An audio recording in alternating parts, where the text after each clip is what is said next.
Next most important chapter is biological classification. Living ऑर्गॅनिझमचं classification आपल्याला करायचं आहे.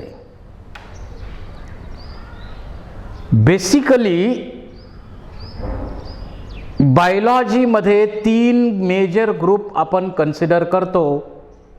बॉटनी म्हणजे study of plants, zoology study of animals, microbiology study of microbes.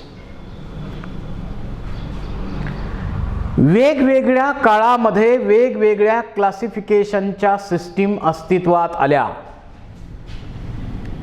यापैकी पहिली आहे artificial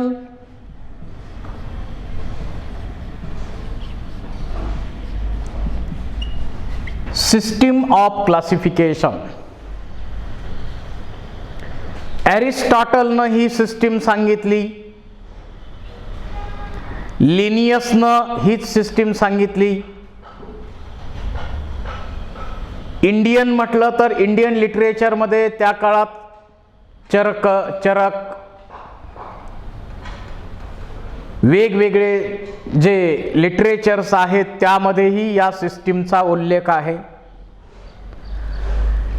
In artificial system of classification, what is the diagnostic character? Only few characters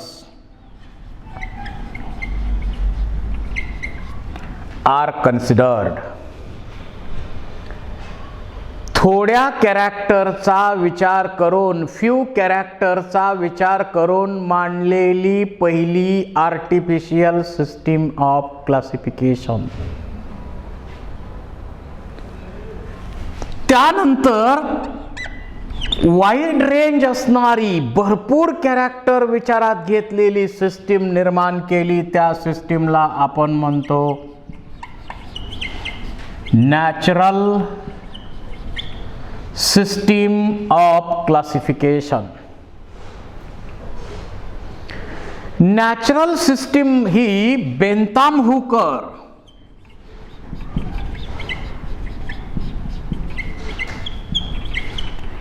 यांनी मांडलेली आणि त्याला अनेक वर्करनी सपोर्ट दिलेली ही सिस्टीम आहे.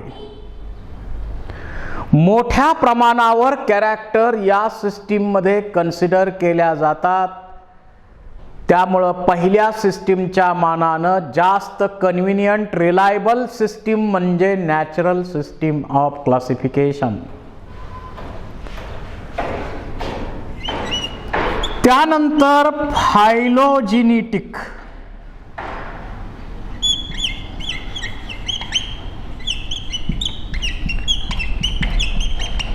कॉन्क्रीस, तख्ताजान वगैरे जे सायंटिस्ट आहेत त्यांनी अशा प्रकारची सिस्टीम मांडली.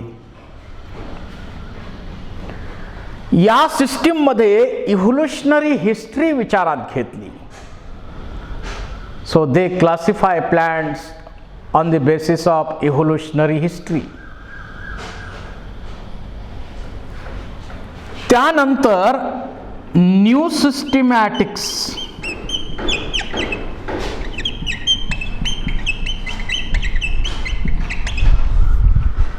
यामध्ये आणखी रेंज वाढवली कॅरेक्टर विचारात घ्यायची.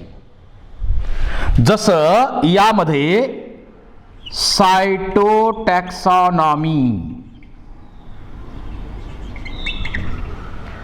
सेलच्या कॅरेक्टर्स, जेनेटिक कॅरेक्टर कन्सिडर करून क्लासिफिकेशन करणे याला आपण म्हणतो सायटोटॅक्सॉनॉमी.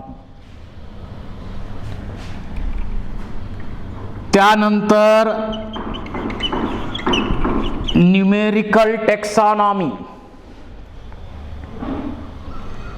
म्हणजे क्लासिफिकेशन करताना नंबर ऑफ कॅरेक्टर्स कन्सिडर करायच्या. आणि कॉन्ट्रास्टिंग कॅरेक्टर जे आहे, डाटा जो आहे तो कॅरेक्टरचा डाटा तयार करायचा, कॉम्प्युटरला फीड करून क्लासिफिकेशन करायचं.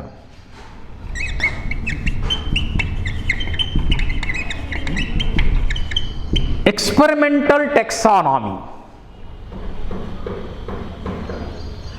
त्याचबरोबर क्लॅडिस्टिक,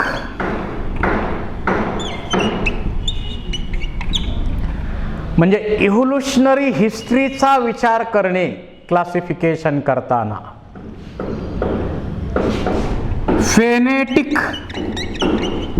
आता ज्यांचं फॉसिल रेकॉर्ड आहे त्यांचा विषय नाही, पण फॉसिल रेकॉर्ड नाही आहे त्याची कॉन्ट्राव्हर्सी दूर करण्यासाठी फेनेटिक सिस्टीमची निर्मिती केली. त्याचबरोबर किमोटॅक्सॉनॉमी, केमिकल कॉन्स्टिट्युएंट्स त्यामध्ये कोणकोणते असतात त्या बेसवर केलं जाणारं क्लासिफिकेशन. म्हणजे न्यू सिस्टमॅटिक्समध्ये आणखी कॅरेक्टरची रेंज वाईड होत गेली. भरपूर भरपूर भरपूर कॅरेक्टर विचारात घेतल्या जाऊ लागल्या क्लासिफिकेशनच्या प्रोसेसमध्ये, आणि क्लासिफिकेशनमध्ये जास्तीत जास्त ॲक्युरेसी निर्माण करण्याचा याद्वारे प्रयत्न केला जातो. So these are some systems of classification. या काही जुन्या क्लासिफिकेशनच्या आणि नवीन सिस्टमॅटिकमध्ये नवीन ब्रँचेसचा आपण रेफरन्स घेतो. This is about systems of classification. Thank you very much.